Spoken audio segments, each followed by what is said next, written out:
from the oldest city in the USA, St. Augustine Tonight, with our guests, the Venardos Circus, Kevin Bernardo, and his traveling troupe of performers.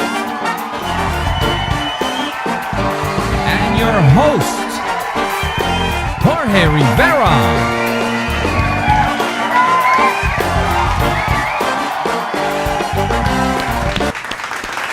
Yes, we're almost alone, but we are under the circus tent. Romans. Yes, this is fantastic. This is our special edition show. We're here with the circus performers and us, the Tonight Show, the St. Augustine Tonight Show. And this is great. We're going to meet them all today, and we're going to have a wonderful time. As always, I start with little news of what's going on in our world. And last night was the State of the Union address by the President. It was very, very positive. I think the only thing that was a little strange was that it was followed by a blood moon. Ooh, beware of the Ides of March, Caesar. A big bloody moon we haven't seen in 150 years. So we still cross our fingers, okay? The other big thing this week is the Super Bowl. Oh my God. Yes, the Eagles and the Patriots. Could you imagine? These fans have a reputation that a lot of people don't like them because they're very fans. They're big fans. Someone said it's the first Super Bowl where the fans have more brain damage than the players playing the game, okay? So that gives you an idea of what's going on. But tonight we're having this wonderful circus event here where we're going to meet these performers. You know, the circus, a lot of people don't know when it really started. Some people say it started in England, but most people say, you know, the circus was a thing in Roman times. And even the Greeks had something called the hippodrome, which was like a circus. And I think circus really is a place where you go to see spectacular acts that defy your imagination. Now, in the United States, the first circus brought by a Scotsman was in 1793. And guess who came to that circus? Someone very famous. George Washington came to that circus in 1793. We were a very young nation, but this Scots guy brought this tent with his little circus, and the president went to see, let me see what this is all about. Now, we know the Ringling Brothers Circus. That was huge. We know a lot of movies about circus. The Russians had their circus. Lenin, the commie guy, he loved the circus. He wanted to start one in 1919. He started a circus, which we know as the Moscow Circus, which really pushed the notch, bring it up a notch on what could be done. It was amazing how the Russians elevated the circus to do spectacular things. Now, the other circus that's very famous in the world, other than the Ringling Brothers and the Moscow Circus, is the Chinese circus. I had a chance to see that circus in 1990. I was in China. And that circus is very concentrated in acrobatics. You see people with plates over a plate, over another stick. I mean, it's amazing, and a lot of gymnastic things that they do.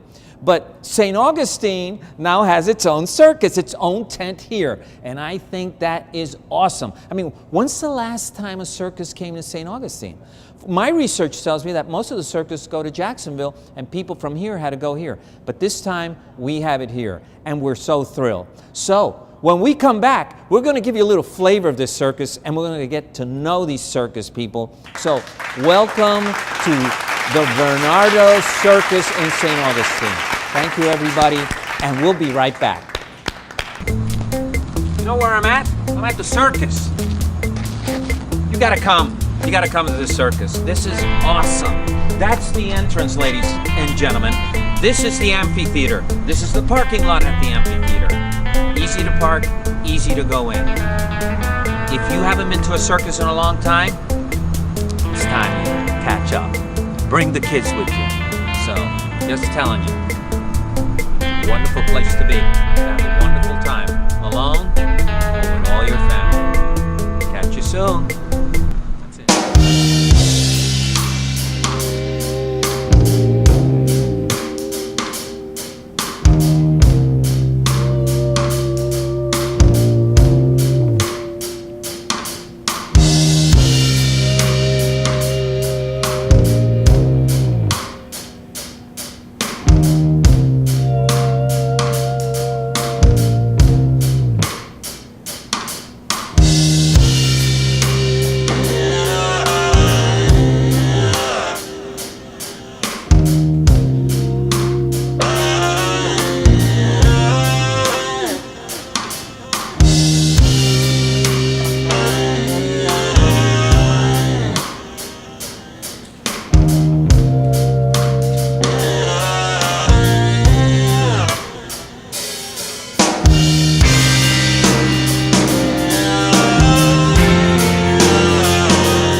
Thank you, thank you.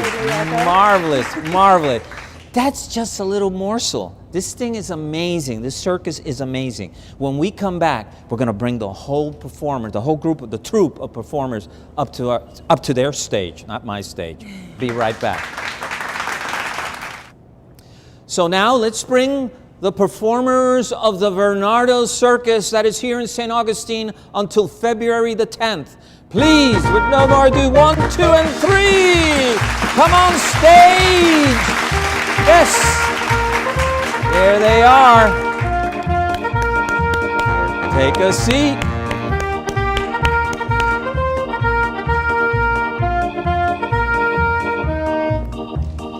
This one's for Kevin.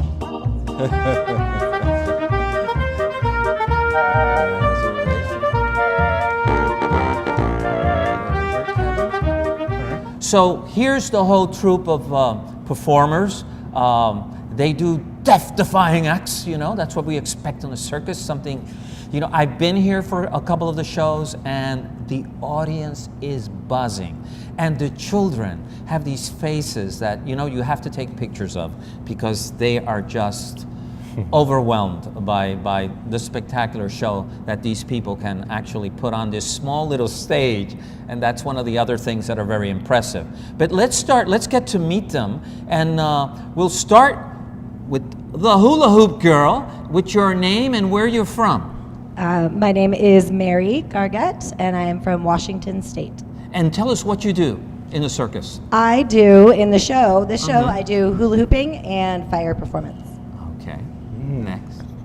Hi, my name is Maria Sornina, and I'm doing hand balancing and aerial hoop, and I'm from Kazakhstan. And I am Olga Sornina, my sister Maria.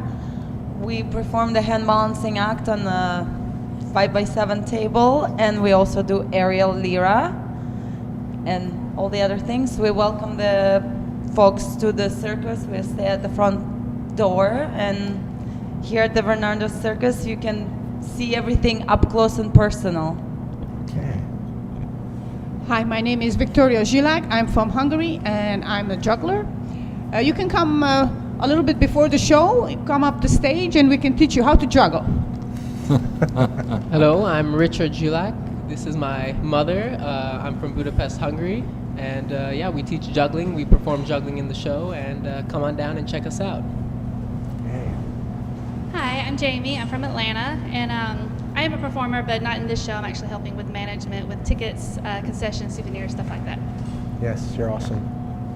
Hi, I'm Matias Martinez. I am from Argentina, and I am also helping with concessions and management. My name is Kirk Marsh. I am from the exotic locale of Ottumwa, Iowa, and I am the comedian in the show, and I really think you should come and check out Venardos Circus because Kevin is bringing some of the most amazing acts here, and you definitely need to check it out. Hi, I'm Blake Hicks. I ride BMX Flatland from the show. I come from Las Vegas, and been doing it for like 12 years. Hi, I'm Brian. I'm from Idaho, and in the show I perform wizardry for you, and I also perform an aerial strap act with my partner, Christina. And if you come early, speaking of amazing acts, there is a flea circus that goes on before the show, and it's one of the most amazing things you've never seen. It's awesome. It's awesome. Hello, my name is Christina Kerridge and I am from a place called Newcastle in England. I am an aerialist in the show, so I do something called Spanish Web. I help Brian with his wizardry because he needs a lot of help. And then I do the aerial strap act as well. And it's just a lot of fun. Hi, my name is Diana Dorothy and I'm from Illinois. I help with front of house and concessions, and I'm also a dancer in the show. I'm Kevin Venardos, ringmaster and producer, and you don't need I don't need that microphone now. He's Give me Mike. the thing on the thing. He's Mike. Hi. Hi. But talking here to Kevin, let's give Kevin a hand. Hey, these guys. I mean, seriously. Yeah, but you know, they have their skills and their abilities, and they amaze people, but you always need someone who kind of gets everyone together, you know? It's like a boy band, you know? This is almost like the cast of Friends having an interview here. But, and also, you also sense with the circus, at least a small circus like this, a sense of family. Everyone is so close and so involved with each other's energy. So how did you end up saying, I want to do a circus? I think that I was running out of time on a contract, and I was worried about what the next job was going to be. And I really didn't like, as time went on, that someone else had the power to say, Kevin, you don't have a job next season. And that kind of fear it motivated me. And then what began in the beginning, what was something about myself, serving something for myself, has turned into something where I see there's an opportunity to give this platform to some amazing people, my friends over many years, and new circus people too. I have multi-generational members of the cast. But there's also folks who've never, no one in their family, even today, they're like, what are you doing in the circus? Just like my mother, when are you gonna get a real job? I'm so happy to give them a place where they can do their magic, and they're respected, and we make something pretty awesome here. Well, you had circus experience. Some, yeah. Yeah, what circus were you before this? The Ringling Brothers and Barnum and Bailey Circus. Oh, that's not a circus. Yeah, and how was that experience? It was, you know, it is a circus, or of course it's a circus, but it's as much bigger than anything I had ever even seen or thought of. And what drew me there, or got me the job, is that there was singing and dancing in the show. Okay. You know, so I got to wear a top hat, sparkly outfits, and point at other people doing amazing things while I sang and just got the audience excited. And after many years of doing that, you start to take kind of ownership in a way. Not like, give me that back, but more like, I'm so proud because these families, they perhaps foolishly look up to me, not just because I'm 6'4", but because I'm the ringmaster. And for many other cultures and the history and tradition of the circus, the ringmaster is responsible for presenting them with the kind of oomph and impact and respect that they deserve. Right. Now, for you performers, this is a collective question. Is in theater, I have a background in theater, you tend to have this energy with the audience, you know, whether there's one person or there's a full house, you know, and it's like arms and legs are sticking over the balcony. But do you feel that energy when you're performing? You feel the energy of the people, you know? Does it make you better or kind of focus you more when you feel that? Practice versus performance. Here, give her this microphone. Pass her that microphone mic. and make sure it's on. I think I turned it off so I wouldn't get feedback. It's okay. Well, like I said, I think practice versus performance is completely different. Your body feels different. When you're performing in front of people, you see the reactions and you feed off of it. And I guess in the first place, that's why we do it. I think all of us, we have the love and passion for performing. And of course, we love to see people enjoying and having a great time. Well, since you have the microphone, let me ask you this question: is how did you get into what you do? Because what you do is basically acrobatics, gymnastics. I mean, I see it's very demanding physically and mentally too, because you can't make a mistake. Me and my sister actually started in sports acrobatics back in Kazakhstan since we were little girls, 6, 7 years old. Oh, wow. My mother wanted us to be active and physically active and busy in a good way. So yeah, we've been in competitions at first, and then our coach actually got the troupe together and got us in the circus. And that's when we found out it's actually really fun, not just competing, but also performing for people and seeing all this. And that circus was what? That first circus you were in? In Kazakhstan, In Kazakhstan? Almaty. Yes, it's stationary circus there. It's always there. There's a circus school, college. Oh, wow. Per se. Yes, so anyone welcome to come learn. Because I think Ringling Brothers had its college here in Florida. Yes. And I remember you could go and see the clown shows and they're trained to be a clown and things like that. So you guys have, and Russia is so well known for its Moscow circus, which notched everyone to get more, get crazier. Yes, just a little bit. Yeah, right. So it does have a world reputation. So going back to you, so you do the hula, but is there another art form behind that? You know, it's like I do this, and then I can bring the hula into it, I can bring this into it, or was it just you started with the hula hoop and just made it more and more elaborate and fascinating? Great question. So the type of hula hooping that I do, I learned, well, I grew up doing gymnastics and dance and cheerleading, and so I had an understanding of movement, and then I got introduced to the hula hoop. So I put the hula hoop to things that I had, you know, been growing and incubating over my lifetime.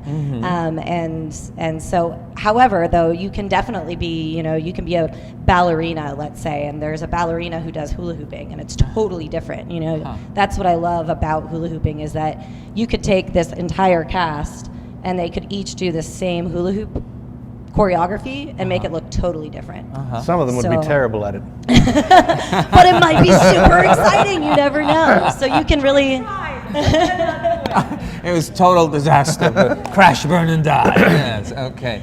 So yeah, you can really, I bring out my own personality in my hula hooping and just kind of elements of things that I've learned over the years. Yeah. Okay. Now I'd like to ask a question to the mother and son team there, which I find that very interesting.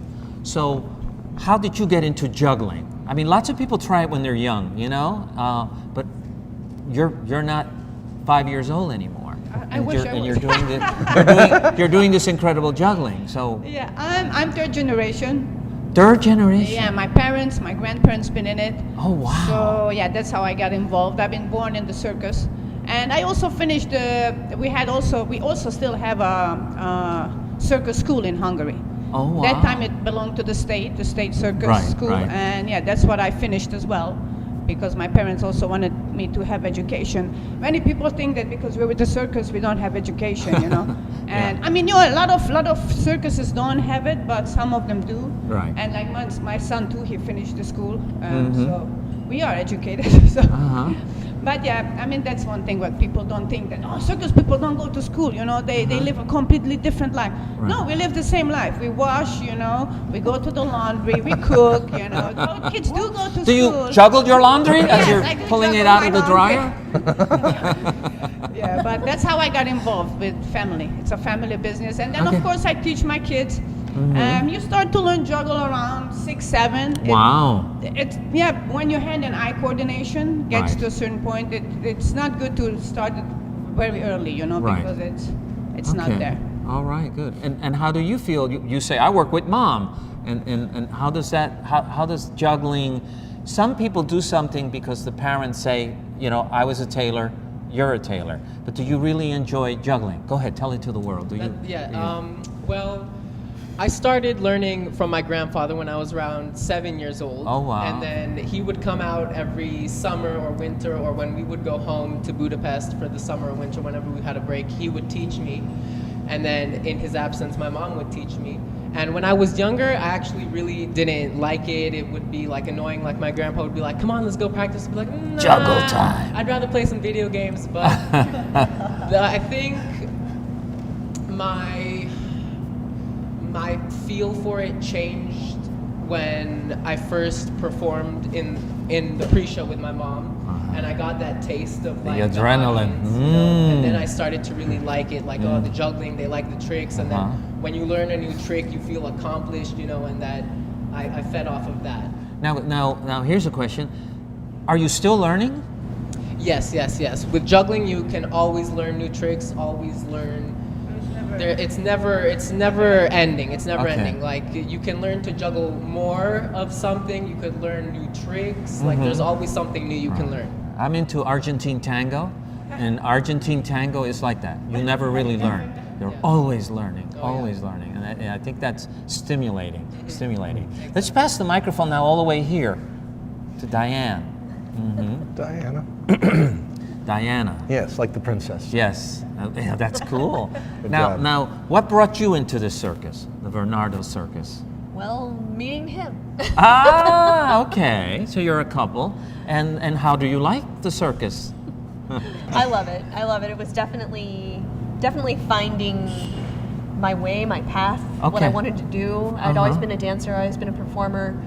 Always loved traveling. It was so funny because when I met him and started talking about him to my friends and family, a lot of people said, that makes such sense for you. Made it happen. It was kind of an interesting, because I met him a little later in life and just was like, wow, okay, this works. I'm dating a circus man, the showman. What's that movie now with Hugh? The Greatest The Showman. Greatest Showman. Greatest It's Showman. funny that this came here when that movie is really hot. It is funny. Yeah, and I'm like, hey, because some people brought that. Hey, that circus coming into town. I just saw that movie. It was fantastic. I think it moved to notch 3 now. I like that actually, also because people reacted so positively to the movie by and large.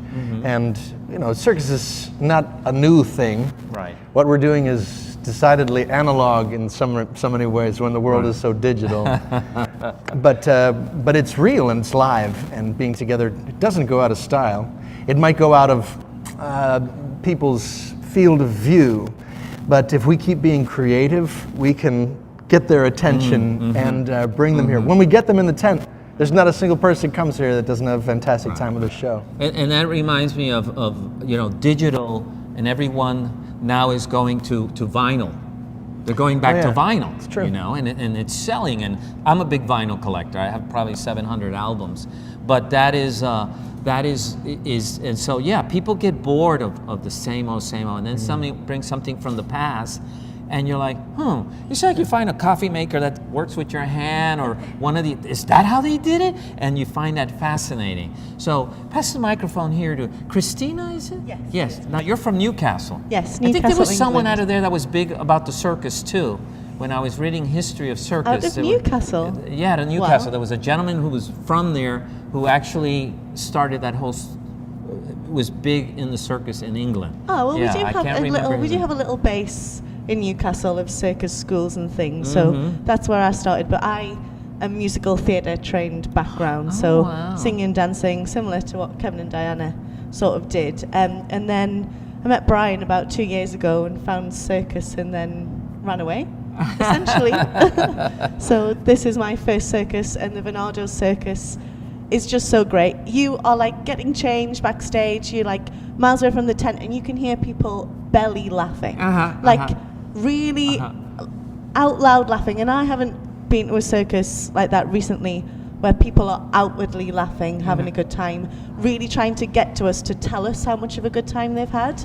And it's just fantastic. So good to be a part of. It's funny you say that, because if you can't afford to come to the circus, you can park outside and you'll have a blast just hearing the sounds coming out of here. Really, you park there and you just hear the laughter and the music and everything, and you're just dying to get in. There is free parking. Yeah, there is free parking. You can just park out there and just get the, you couldn't afford the movie, so you bought the CD, But that's funny you say that, because I realized that one night I came and it had, it was in the middle, and the energy and sounds that were coming out of this tent were like, I had a big grin as I walked in. What's going on in here, It's like, as you were saying before, when the audience is in here, we've had sold out shows, but even on the shows when we're not sold out, which haven't been that many, literally the energy of the audience in here, because as soon as they come in, there's something for them to do constantly. There's face painting, there's the flea circus, there's the juggling, and the show hasn't even got started yet. Right.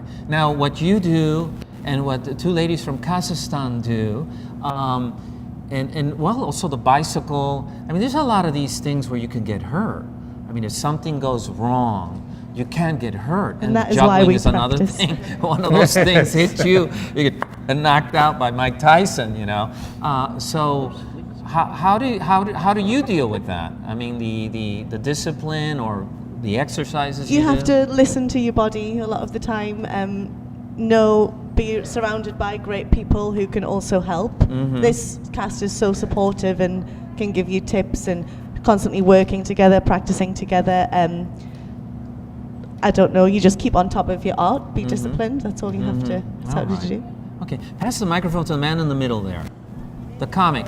You're the comic relief. I'm the comic relief. And to me, you're the most dangerous act. I'm terrified. Because you pull people out of the audience. Oh, I see. Yeah, I mean, you're playing with nitroglycerin here. Well, that's what makes it fun, though. You never know what you're going to see at a circus, and the wonderful thing that you can't see, you've got all of these great acts up here, and then you can actually be part of the circus as well. And everybody that's been part of it has come up to me afterwards and said they just enjoyed everything that they did with me on the stage. And the whole thing is about them succeeding.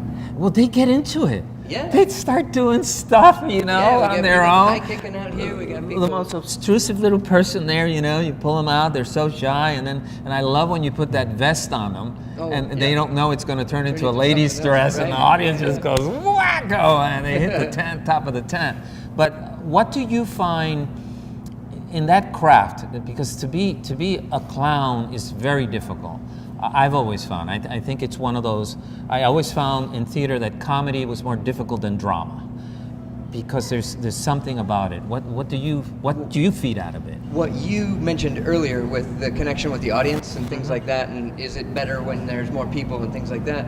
The biggest thing that I can say about clowning, the difference is there's no fourth wall in clown. True. And very true. That's what you get to play with. And so as soon as I come out, I engage the audience directly as opposed to engaging someone else on the stage.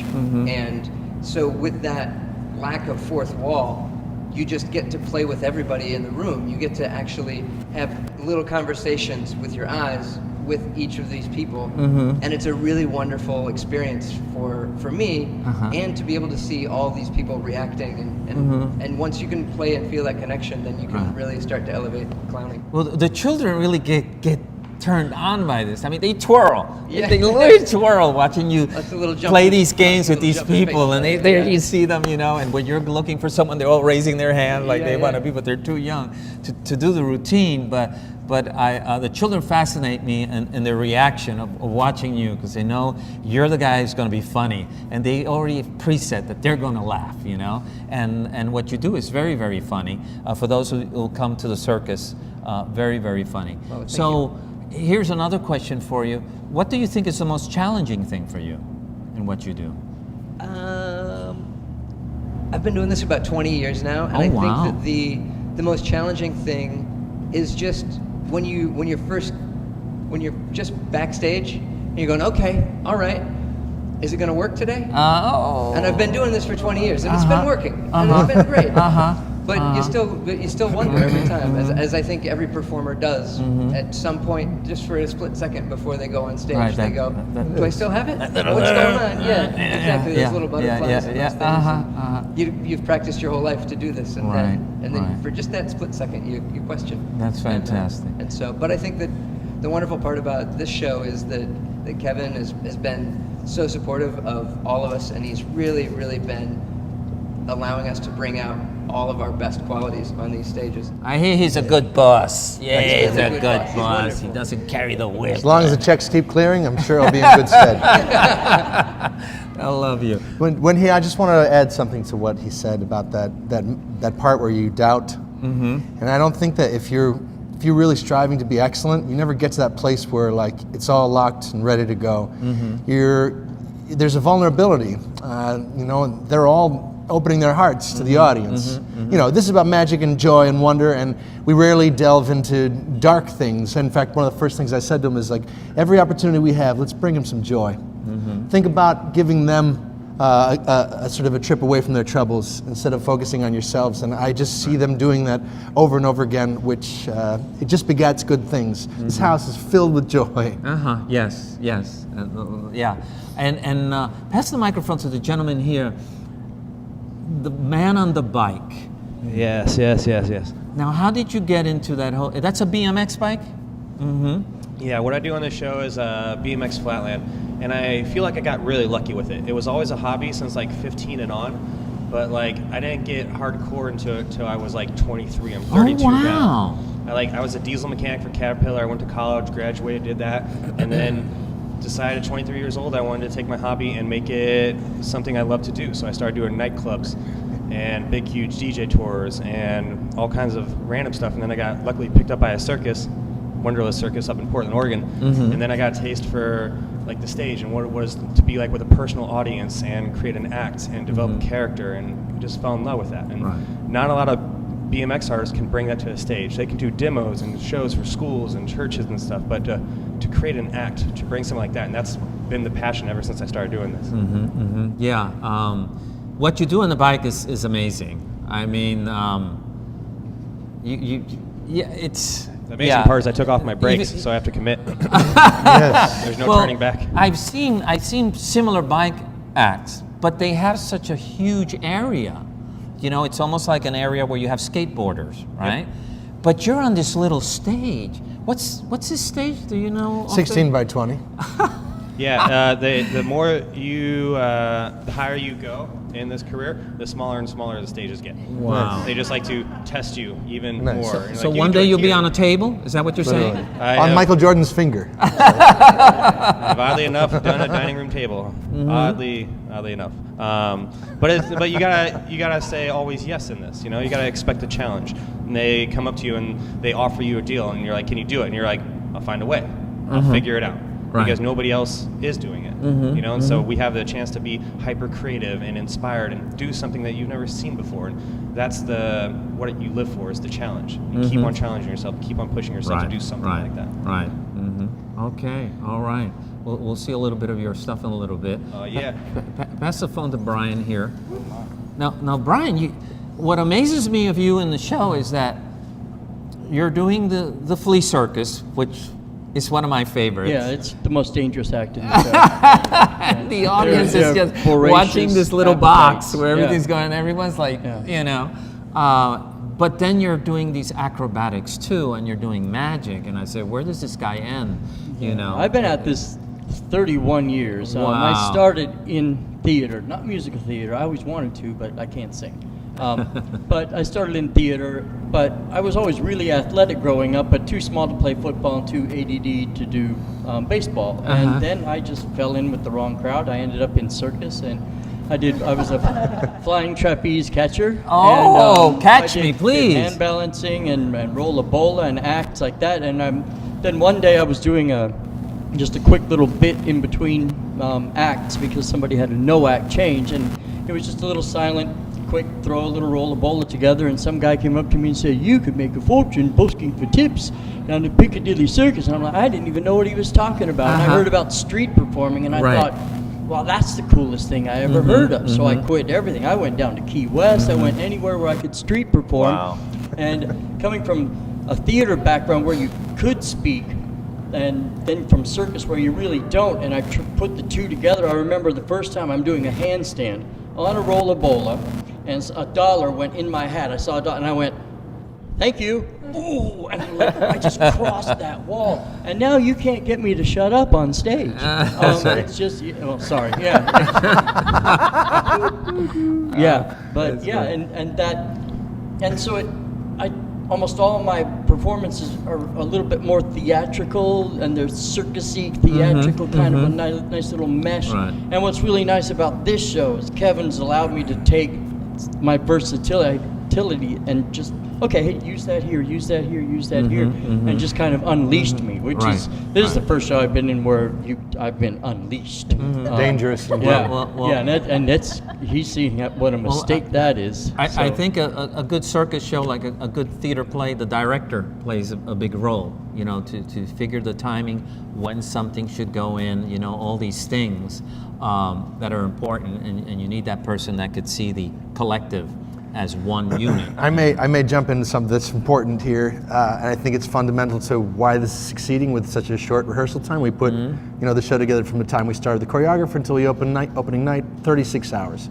So what's most important, I think, with great circus is bringing great people. Right. You have to bring the great people, okay? You bring them together, and then you let them do the thing that they do. I have some production elements, and so we have choreography we get it as organized as possible so we can teach everyone in a short amount of time. Opening number, finale, some other elements. But really, their bits are theirs. And the only way you're going to get people to give 100% is if they feel supported doing what they do. Who wants to feel micromanaged? You ever been in a job when you had a boss tell you, "Oh no, you can't do it this way, you got to do it that way." You're already, so I have some wonderful people here, and I want them to feel empowered to just lay it on. They've got the job already. Right. I had an Austrian theater teacher who used to go, "Don't stifle creativity, let them," because some people, kind of stop you when you're opening, and it ruins it. Let them go, and then you can contain in, but let them blossom totally. And I see what you're getting at. Yes. They want to let them open up. So let's pass the microphone to management. Management over there. Yes, way more than management. Uh-huh. These Now- are circus people that I'll let them talk, but Okay. they're wonderful, and this would not be happening without them right. at all. Well, you'll get a reference from him, see? Heck yeah. And so, what's your biggest challenge, you think, when you organize all Well, this? we are circus performers as well. He's like, what, 5th generation. What He's- do you guys do? When you do perform? I actually own my own show, and I do a fire act, some aerial stuff. I'm the Okay. ringmaster in my show. All right. And he does a motorcycle globe. Motorcycle's upside down. Okay. And, the wheel of death, where it's like a cage and the guy's inside. And the guy's on the outside. You all right. jump ropes and blindfold. And Yep. everything's That's all. That's it. That's Nothing big, That's you know. it. And so I usually work from the spring to fall, and I've known Kevin for about 10 years, I guess, when he was on Ringling. And but my show is a lot different because I work fairs. I do state fairs, so the fair pays us a flat fee. Bring the We do microphone a little show- closer. We do shows every day at the fairs, and then we get paid at the end of the week for whatever range, Right. how many people we have. So we weren't doing anything, and Kevin said he needed some help, running his show or doing so. They do so much. I mean, oh my gosh, it's a lot to put this on. Yes. And with tickets, that was a whole new world for me, and so learning with them and helping them as much as I could. I right. mean, they're just great. Well, and I usually don't work on other shows, but I believe in Kevin's dream and Diana. They're both just, I love these people so much. I mean, they called and said, well, would you be offended if we called you and asked you to come and not perform, but just, we need your brain? I was like, no, great, yeah, I'm on my way. I don't even talk about pay. I'm on my way. Whatever, I'll help you, just because I love them so much. Okay. And I'm glad I did, because it's a lot that they're doing. A lot. I mean, the first week we were here, when we were starting, I think Kevin got like 10 hours of sleep the whole week. There's Wow. just so much to put all this on. I get cranky when I don't sleep much. He So, didn't. He never did. He's just the happiest, nice. Both of them are the nicest people on the planet. Okay, all right. Argentina. Thank you, Jamie, Yes, by sir. the way. Thank you. And how do you feel in the whole thing of in the circus? What do you think is the big challenge when you're here? There's always a challenge. It's just how you look at it and how you deal with it. You can't do it alone. Right. It's impossible. Teamwork, huh? Yes, teamwork is very important. It's good to have people that work with you, see what your plan is, and for them to help you succeed in that plan. Okay. But I've known Kevin since 2000. I want to say at the end of 2015.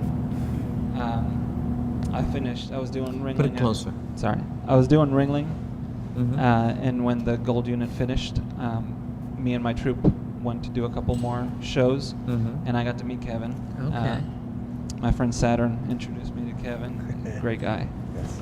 And then randomly I would see Kevin throughout the years. He would stop by to see shows, or I'd go see shows he was working. And I've known Jamie for about 3 years now. Okay. Or 2, give or take. All right. And she told me she knew Kevin as well, and it's a really cool feeling that you know someone new and they know someone you know, and it just the change. And they is- vouch for them what you feel. Oh yes, yes. So when Jamie got the call to see that he needed help, I asked, I was like, "Do you need my help too?" I'll come, no problem. Thank our lucky stars. Seriously. I told Kevin, "What do you want me to do?" And I'll do it. Right. It's hard to run a show, and I just want to make sure that I can help him in anything that he needs. Well, I'm glad you guys gave me all this, because people come into town. We're a small little town, and we see performers, but we'd like to know a little bit about your story. And that's why I do this St. Augustine Tonight Show, was bringing local people from St. Augustine that people knew for years, but they didn't know nothing about them. And then they're there listening to these stories, and they're like, oh my God, really? All this serendipity, how they ended up here and why they do what they do. And I think performers, you know, how they end up where they end up it could be each of you. We can make a movie out of each of you, you know, and we would sell a lot of tickets. So I thank you so much. When we come back, we're going to see some of the acts they do in front of the camera, something very short, just to tease you to come to the circus. So we'll be back, and let's give a hand to this. Give yourselves a hand. We'll be right back.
Place me.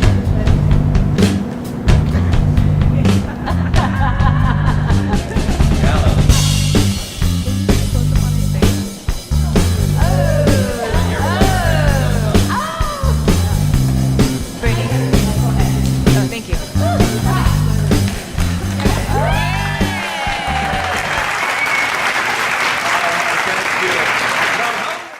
If you don't come to this circus, I don't know. You must have fell down and hit your head on the tub. I think you. How's that for an endorsement? That's an endorsement. Yeah. You need to come see this show. I think it's an honor to have a circus come to your town. As a boy, it was something very special, very magical.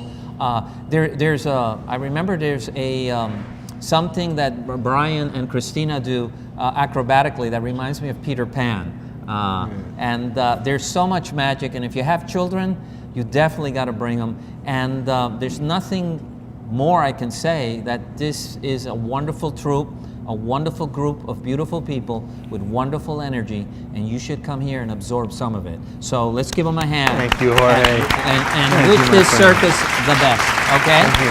Hey, that's the St. Augustine Show for tonight, and we'll see you in our next season, season 3, we hope, middle of the year. Ciao. Bye, everybody. Ciao bello, ciao bella. All right.